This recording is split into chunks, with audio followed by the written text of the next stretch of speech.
What's going on with Google Plus, Greg? Oh, Something's happening. Big uh, buzz in the air. yeah, they've been pushing out some quite a few updates here today, and I'm so glad that you invited me to actually have this conversation with you on your YouTube channel instead of linking into sales. So, because I think it's relevant that we do take a closer look at this and at least let's get some analysis out on what's going on. So, what'd you say? Well, I'll tell you, I want to look. The best thing is when you find this is go to the source. And there's one phrase here. Came out from Google's official blog, and there's one phrase that really got my attention. And it says, at the same time, we also move some features that aren't essential to an interest-based social experience out of Google Plus. To me, the phrase I want to talk about is interest-based social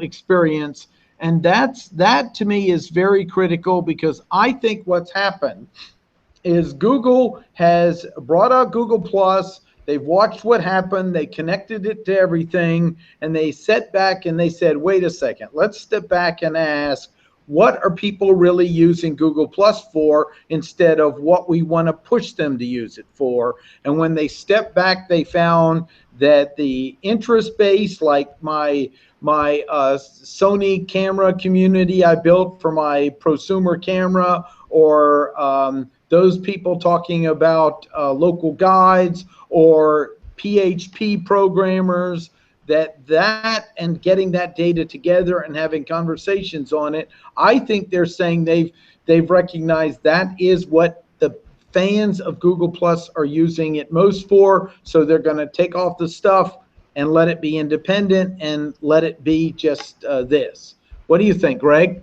Yeah, I mean, this is a very interesting statement here. I think that going back to 4 years ago when Google Plus was launched, Google wanted to create this single profile and single login to access all of Google's products. And at the time, it sounded awesome because Google was kind of like all over the place. All the different departments weren't really working together, and people were just kind of working on their own projects. And that's actually just part of the culture at Google. So it made a lot of sense to take and put a social layer on top of the products that Google offers to us. Now, I think what we've seen over the past few years as well is a lot of people making fun of Google Plus for creating a product that, quote unquote, competed with Facebook. And that was a little strange to kind of hear that, because I think that the experiences you get on Google Plus and the experiences on Facebook are very different. And maybe it's this interest-based social experience. Yeah, Greg, it's not filled with ads flashing in your face everywhere you turn. That's one difference. That is very, very true. Facebook really has one means of creating revenue, and Google likes to do theirs in search, and Facebook likes to do it inside of the social stream. I think that was a big selling point for me for using Google Plus. That I didn't have to worry about seeing ads, and they've never talked about putting ads into Google Plus. They've always said whenever the conversation was brought up, it would never happen.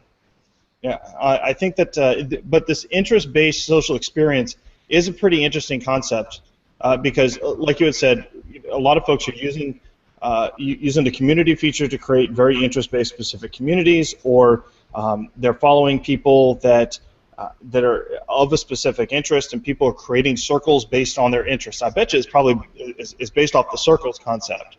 And because you look at Circles is a great example of there's nothing on Facebook that people can easily use that lets you organize people into circles of interest like you can on Google. And I want to say, nothing wrong with Facebook making a good living and making their ads. It's just I'm often on Google Plus because I can communicate with all the people that are tech savvy enough, and we can organize an interest in private communities. We have circles that we work with, and now they added collections so that you can organize your interest into either private or public collections. And I think this is important, Greg, because in the evolution of social media, being involved in it. I joined LinkedIn in 2004 and watching it grow. What we noticed is the ones that seemed to do well are the ones that paid attention to the path the customer wanted to take and give it to them.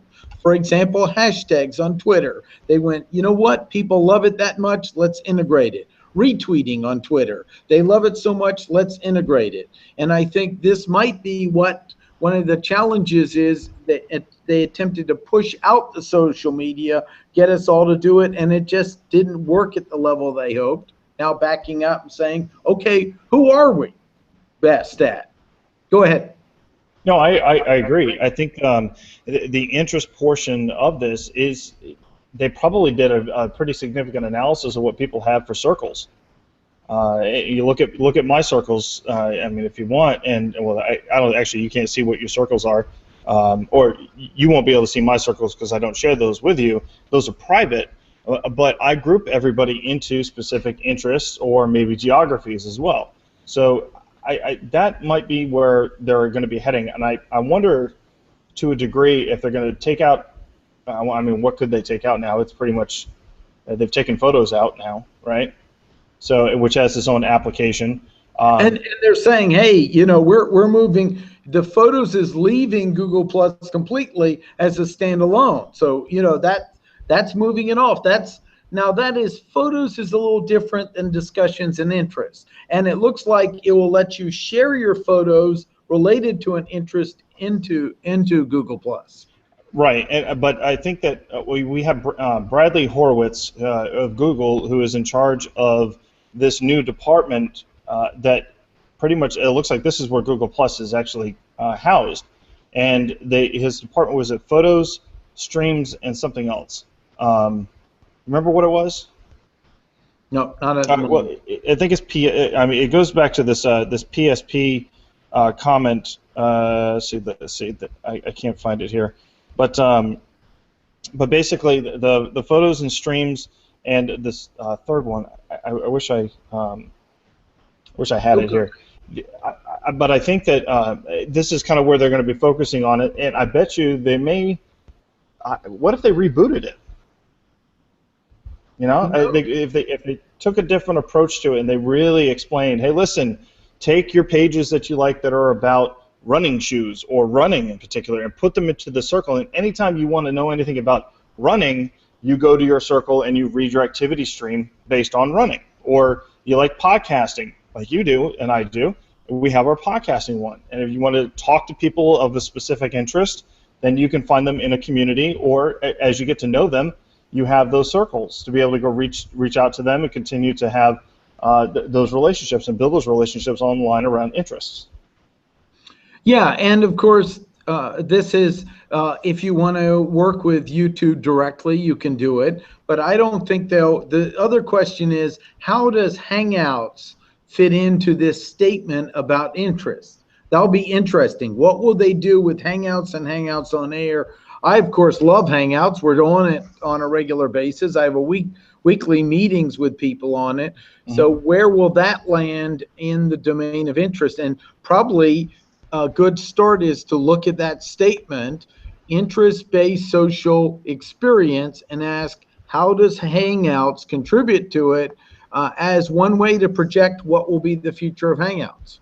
Yeah, you know, I might, my opinion, I think, is going to be that Hangouts is a standalone product of its own, and they've taken and consolidated a number of other products into Hangouts. So you have the Hangouts on Air Live, which you can get through Google+. You have your video calls, you have your voice calls, and you have your chats, and all that has been consolidated down under one unified platform. And other than the fact that you could do Hangouts on Air live, I bet you, what if that gets evolved into Yahoo live streaming? I'm sorry, not Yahoo, YouTube live streaming, mm-hmm. and which I believe that you and I actually have the capability of doing that. We just need to flip the switch and turn it on. Yeah, mine's flipped. I've been just used it. But originally that was only reserved for people who had 10,000 subscribers or more.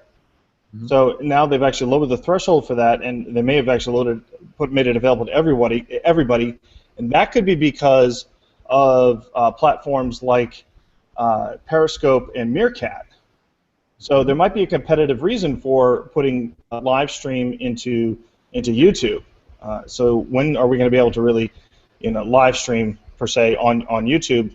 I don't know if we can do it on a mobile phone at this point, but I haven't really looked into it. But I think that there was something that was interesting that as they take and roll out the separation of Google Plus, the Google Plus profile requirement to sign in and use Google products, the first platform to have that restriction removed is YouTube, which makes a tremendous amount of sense because it's their number one, it's the number one platform, number two search engine. So in which people just had a tremendous amount of backlash on there about, if they wanted to leave a comment, they had to have a Google Plus profile. You brought up something very important too, is the evolution of the Hangout, where remember they redefined it while you and I were. You really brought me into Google Plus, and they before our eyes redefined it as a Hangout being a text, a voice, or a video, and then Hangout on air would be a broadcast video. Mm-hmm. So, and now they have those two apps that look like they're two entrance ways to the same software on the Hangout.